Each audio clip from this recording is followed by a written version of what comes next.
En parlant du Congo en ces quelques lignes, j'ai aussi tacitement parlé du Congolais. Mais il faudrait peut-être ajouter aussi ce phénomène paradoxal lui aussi, qui fait que le Congolais ne regarde jamais dans la bonne direction. Il regarde souvent vers là où on lui demande de regarder. Il ne manque pas d'hommes sérieux dans la classe politique congolaise, tous les bords compris, pouvoir comme opposition. Il y a même des hommes et des femmes dignes de responsabilités publiques. Mais ils savent tous que les Congolais n'ont rien à faire de ce genre d'hommes. Dans une campagne électorale, par exemple, on trouve des foules autour de celui qui n'a pas de projet, qui ne dit rien, mais qui distribue à tour de bras. Tandis que celui qui a un projet clair, parfois bien documenté, est laissé à son triste sort. Mais après, tout le monde se demande pourquoi ça ne marche pas ou pourquoi ça ne change pas. Le Congolais est bien sûr un homme qui veut du changement, c'est sûr et certain. Mais en même temps, il n'est prêt à rien faire pour obtenir le changement qu'il appelle de ses voeux. Comme si on avait déjà vu quelque part dans le monde un pays qui change sans rien faire ou grâce aux étrangers. Ce que le Congolais ignore, ce que nous ignorons tous, moi y compris, c'est que si nous ne changeons pas, il n'y aura pas de changement. Le changement passe par le changement de chacun de nous.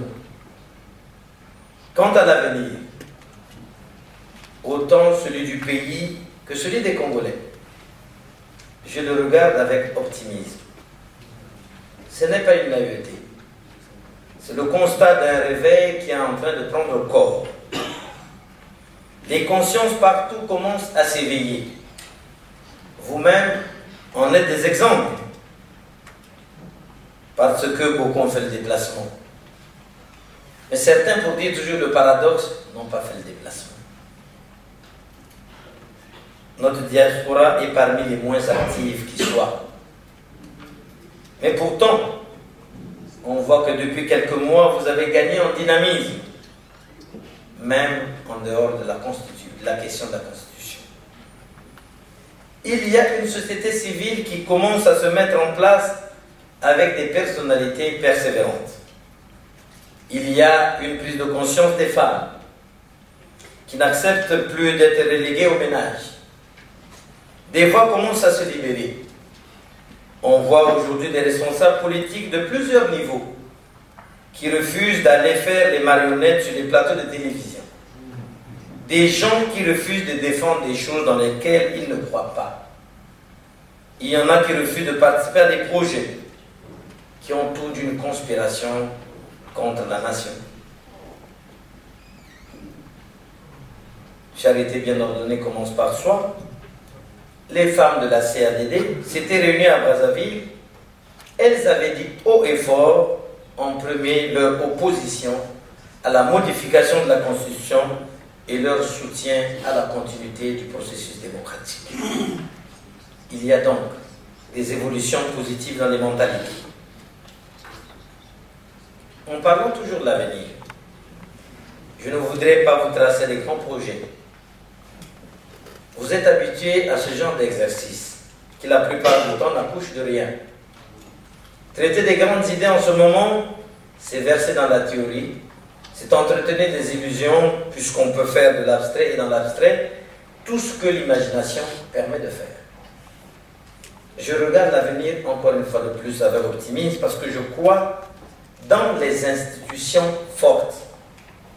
Celles-ci ne sont fortes que quand les hommes cessent d'en tenir lieu.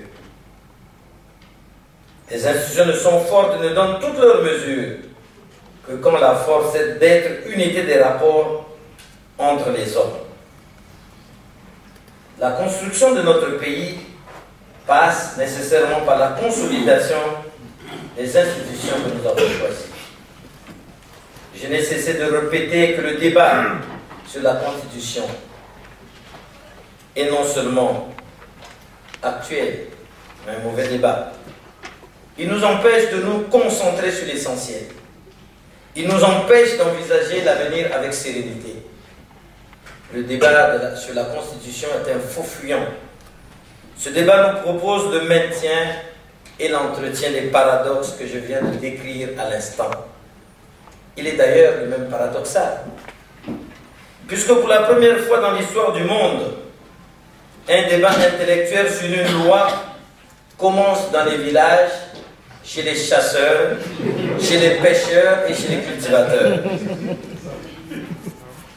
Si dans nos villages, on peut désormais rédiger des projets de constitution qu'on brandit dans les médias, il faut se dire que dans un avenir pas très lointain, les sages des villages vont même commencer à piloter des avions.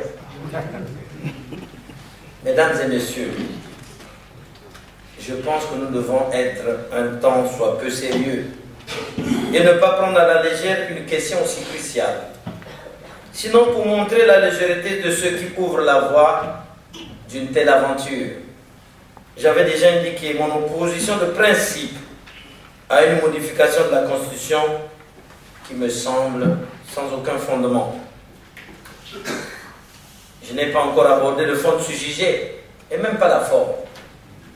Tel que le débat nous est proposé, il est difficile de dépasser ne serait-ce que la phase de l'analyse critique de l'opportunité d'un tel débat.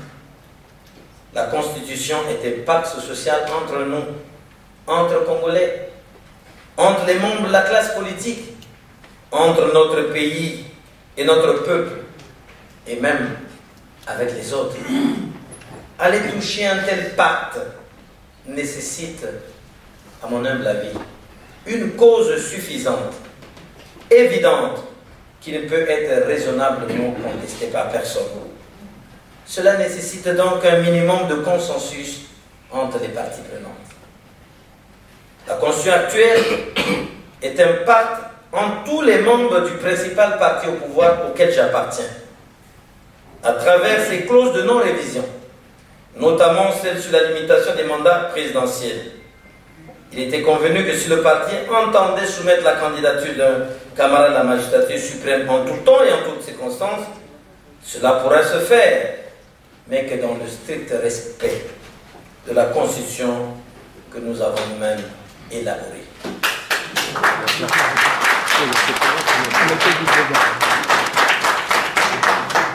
Ce pacte est aussi une entente entre les alliés de notre parti, toute la majorité au pouvoir.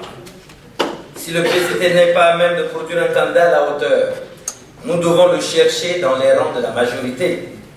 C'est cela aussi notre pacte avec les alliés. Ce n'est pas obligatoire que le candidat de la majorité vienne du PCT. Et si toute la majorité ne peut produire un candidat sérieux à la hauteur des attentes du peuple, il faudra en ce moment accepter celui de l'opposition qui aura gagné l'élection.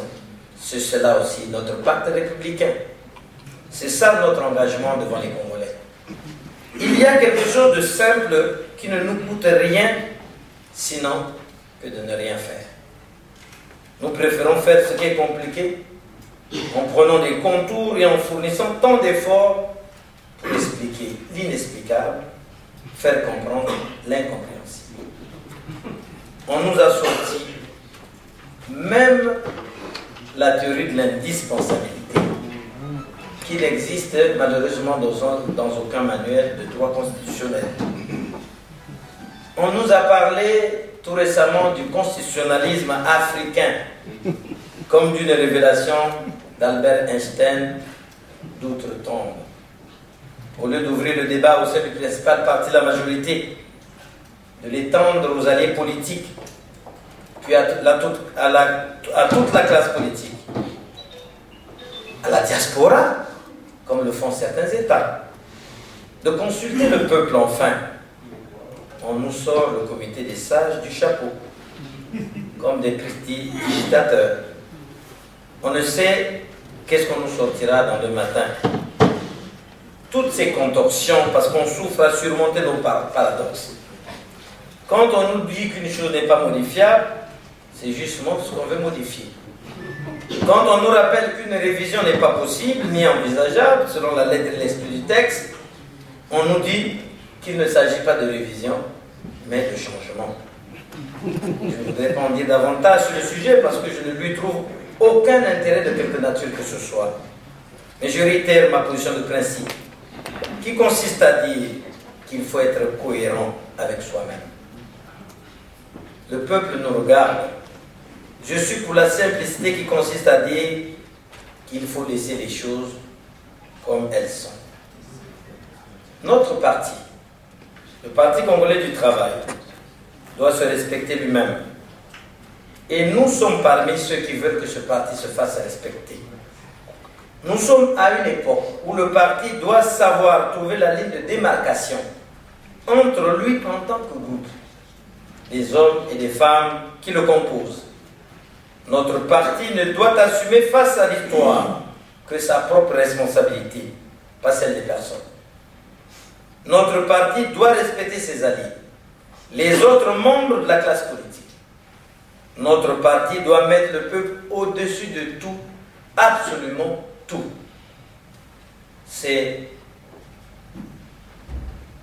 engageant. Je vais rentrer au Congo incessamment, parce que c'est une des questions.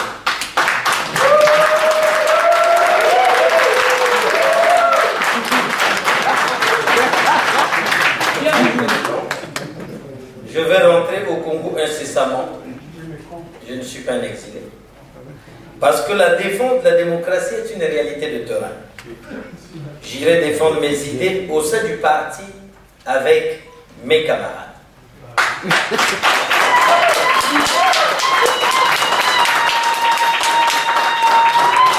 cela dit, je pars avec des dispositions de totale ouverture d'esprit pour écouter et comprendre, mais aussi pour argumenter et proposer.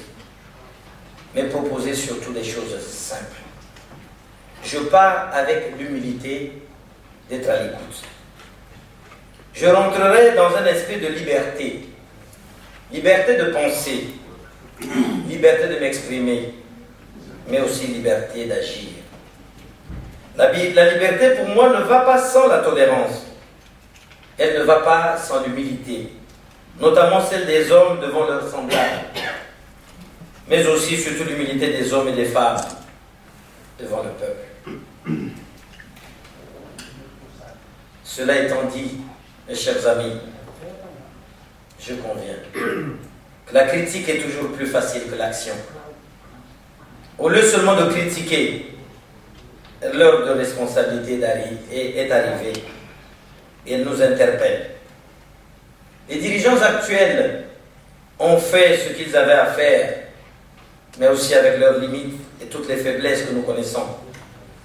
Mais n'oublions pas que chaque génération a le devoir, je ne dis pas le devoir, a le devoir d'inscrire son rôle et sa place dans l'édification de la société. Le temps d'une nouvelle génération me semble arriver. Il nous faut l'accepter, le comprendre, mais surtout l'intérioriser. Il n'appartient qu'à nous de faire ce qu'il faut pour que notre pays, dans l'humilité,